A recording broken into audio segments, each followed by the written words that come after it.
వీక్షకులందరికీ నమస్కారం. జూన్ నెలలో కుంభరాశి వారికి ఏ విధమైనటువంటి ఫలితాలు కలగబోతూ ఉన్నాయో ఈ కార్యక్రమం ద్వారా తెలుసుకుందాం. ముఖ్యంగా గ్రహస్థితిని గనక గమనిస్తే కుంభరాశి వారికి ఈ మాసంలో జన్మశని యొక్క సంచారం ఉంటుంది. రాహు 2వ స్థానంలోనూ, కుజుడు జూన్ 1వ తారీఖు నుండి కుజుడు 3వ స్థానంలో సంచారం చేస్తారు. అలాగే చతుర్థ స్థానంలో రవి, చతుర్థ స్థానమందు గురుడు సంచారం చేస్తూ ఉండగా శుక్రబుధులు కూడా చతుర్థ స్థానంలోనే ఉన్నారు. అలాగే ఈ రాశి వారికి 8వ ఇంట కేతు యొక్క సంచారం జరుగుతూ ఉన్నది.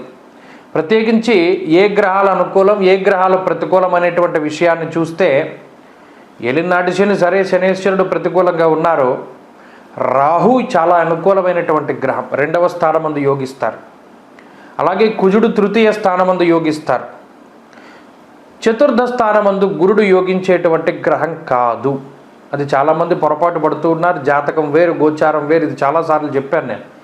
గురుడు కానీ రవి కానీ అది అర్ధాష్టమం, అష్టమంలో సగము, అది అర్ధాష్టమం, అది మంచిది కాదు. కాబట్టి కుజుడు, రాహువు, చంద్రుడు, శుక్రుడు, బుధుడు ఇలా అనుకూలించేటువంటి గ్రహాల యొక్క సంఖ్య బాగున్నది గత మాసంతో పోల్చుకుంటే. ప్రధానంగా కుజుడిచ్చేటువంటి బలం ముందు మిగతా గ్రహాల యొక్క ప్రతికూలత కొంత తగ్గుతుంది. ఎందుకంటే 3వ స్థానాధిపతి ఆయన, మేష రాశికి అధిపతి, మేష రాశిలోనే ఉన్నారు.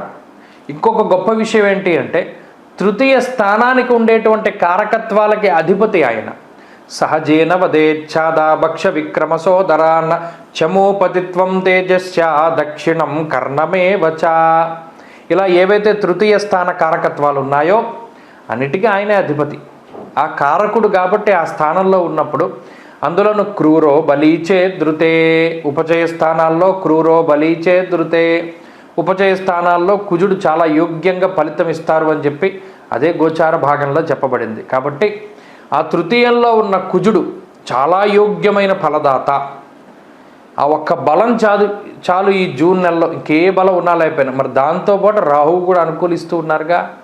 ఈ పాపగ్రహాలుగా చెప్పబడినటువంటి కుజరాహువులు నైసర్గిక పాపగ్రహాలు, వాళ్ళే శుభ ఫలితాలను ఇస్తూ ఉన్నారు.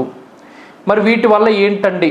మొట్టమొదటగా ఆర్థికపరమైనటువంటి విషయాలకు వస్తే, ఆర్థికంగా కుంభరాశి వారికి చాలా బాగుంది జూన్ నెలలో. ఎందుకంటే 2వ స్థానంలో సౌభాగ్య, భాగ్యం, ఆరోగ్యం. ఇది చాలాసార్లు చెప్పాను. అర్ధలాభం యశస్కరం.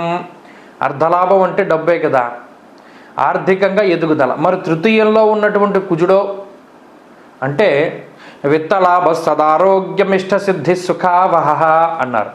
విత్తము అంటే డబ్బు, విత్తలాభ సదారోగ్యము అంటే ఆర్థిక లాభాన్ని ఇస్తుంది కుజుడి యొక్క స్థితి. సదారోగ్యము ఆరోగ్యాన్ని ఇస్తుంది. ఎందుకంటే అష్టమాత్ అష్టమం 3యం. ఆరోగ్యం ఇవ్వాలంటే 3యం బాగుండాలి. మరి ఆ స్థానంలో కుజుడు మంచి యోగ్యమైన ఫలదాత. కాబట్టి ఆ కుజుడు చాలా అత్యద్భుతమైనటువంటి శుభ ఫలితాలను ఇస్తారు.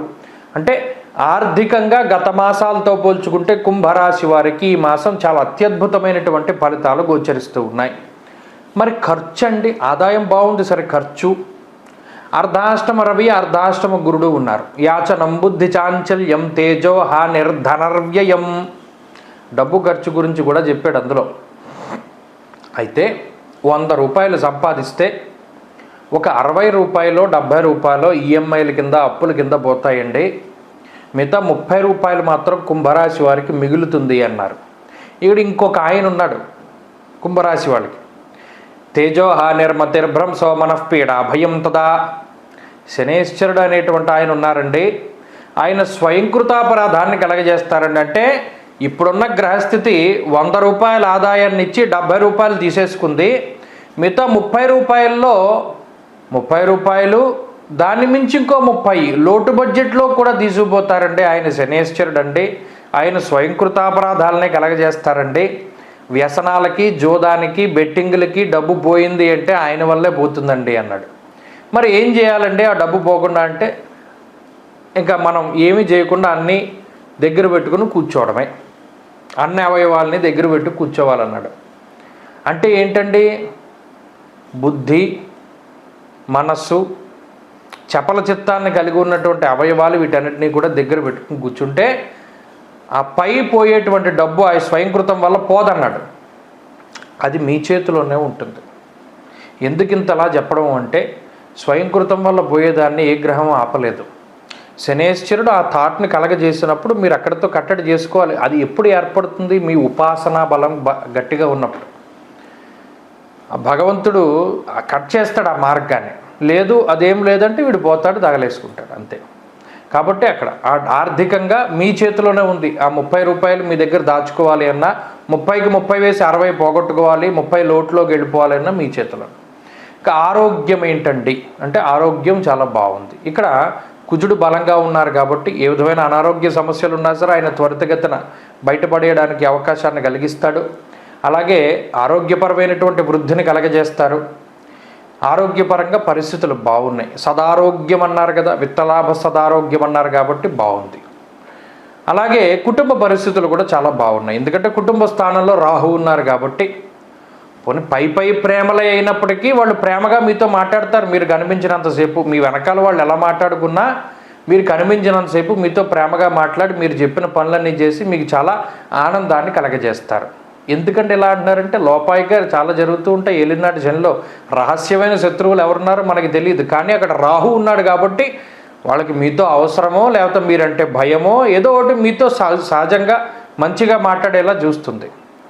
అయితే ఇంకో విషయం ఏంటి, అది కుటుంబ పరిస్థితులు. ఇక ఉద్యోగం కానీ వ్యాపారం కానీ ఈ పరిస్థితులన్నీ చాలా బాగున్నాయి. ఎందుకంటే ఆదాయం పెరుగుతోంది కాబట్టి ఈ రెండు పరిస్థితులు చాలా బాగుంటాయి. వృత్తి ప్రవృత్తులు బాగున్నాయి. విద్యార్థులకు ఉండేటువంటి గ్రహస్థితి కూడా చాలా బాగున్నది ఈ మాసంలో.